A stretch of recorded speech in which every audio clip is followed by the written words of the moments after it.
Kami dari kelompok 3, perkenalkan nama saya Dini Zini dan teman saya Yosina Fitrianora.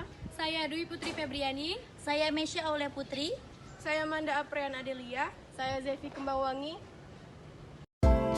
Baiklah teman-teman, di sini saya akan menjelaskan video tentang sistem muskuloskeletal kerangka anatomi tubuh manusia. Nah, apa sistem muskuloskeletal itu? Sistem muskuloskeletal atau sistem gerak tubuh manusia terdiri atas 1. Otot atau muskul, jaringan tubuh yang berfungsi mengubah energi kimia menjadi kerja mekanik sebagai respon tubuh terhadap perubahan lingkungan. 2. Rangka atau skeletal, bagian tubuh yang terdiri atas tulang, sendi, dan tulang rawan sebagai tempat menempelnya otot.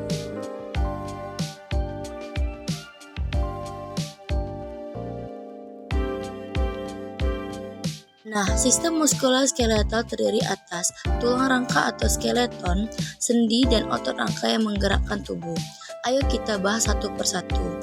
Yang pertama, tulang. Seperti yang kita ketahui, tulang berfungsi 1. Memberikan kerangka tubuh, 2. Memberikan perlekatan pada otot dan tendon, 3. Memungkinkan gerakan tubuh dengan membentuk sendi yang digerakkan oleh otot, 4. Hemopoiesis yang memproduksi sel darah dalam sumsum merah, dan yang terakhir menyimpan mineral. Tulang diklasifikasikan menjadi tulang panjang dan tulang pendek, irregular, tipis, serta sesamoid. 2. Rangka skeleton. Nah, rangka skeleton ini dibagi menjadi 2 kelompok, yaitu rangka aksial dan rangka anggota tubuh atau apnedikular. Rangka aksial terdiri atas tulang tengkorak, tulang dada, tulang rusuk, tulang belakang.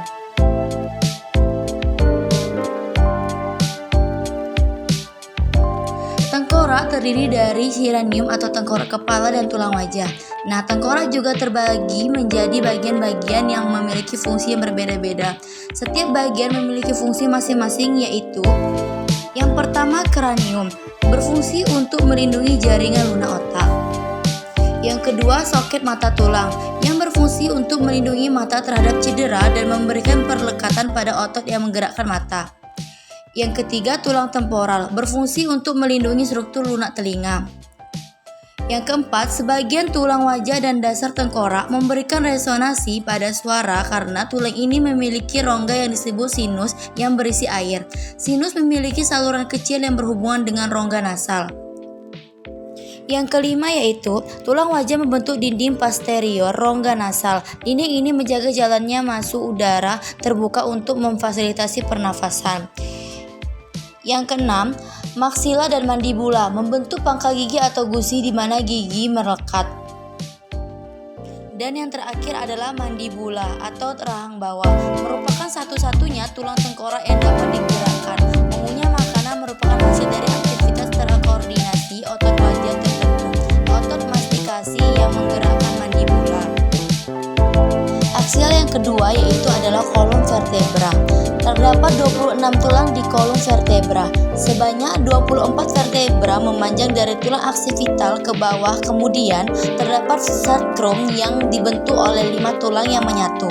Dan yang terakhir itu adalah coccyx atau tulang ekor yang dibentuk oleh 3-5 tulang kecil yang menyatu. Kemudian kolom vertebra itu dibagi menjadi beberapa region.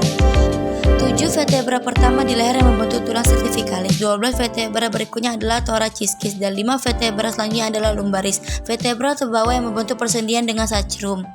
Aksial ketiga adalah rongga toraks. Rongga toraks terdiri dari 2 jenis, yaitu sternum dan iga. Sternum merupakan tulang putih yang ada di depan dada.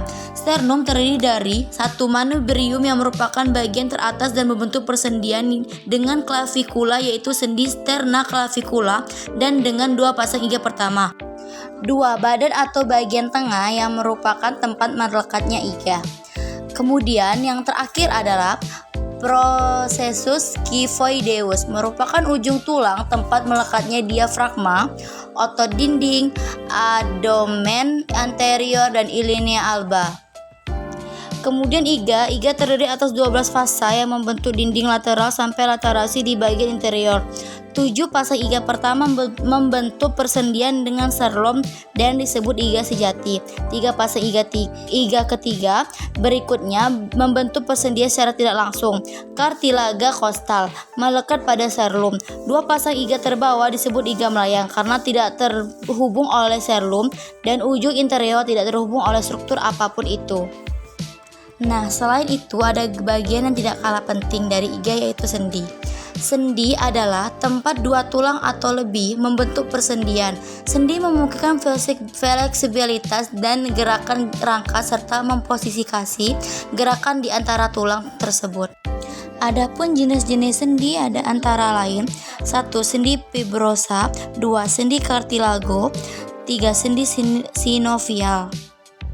Sendi sinovial ini terdiri atas sendi putar, sendi engsel, sendi gulung, sendi pelana, sendi geser, dan yang terakhir adalah sendi peluru.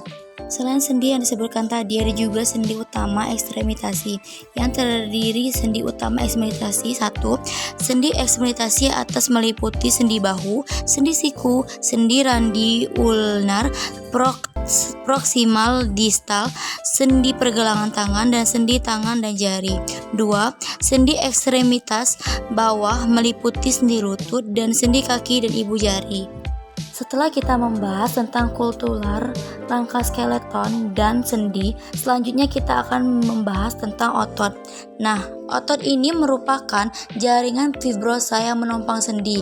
Otot bersifat elastis, otot bekerja secara berpasangan, namun memiliki aksi yang berlawanan. Suatu otot berkontraksi, maka otot yang lain berealisasi. Jaringan otot terdiri atas otot polos atau tidak bergaris, otot jantung, serta otot rangka.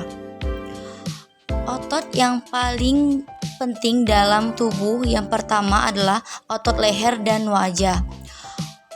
Otot wajah terdiri dari otot occipito frontalis berfungsi untuk menutupi kubah tengkorak. Lalu, otot palpebra superior levator yang menutupi rongga arbitral hingga kelopak mata yang berfungsi untuk mengangkat alis. Lalu, oculi orbicularis yang penting dalam mengkontraksi mata.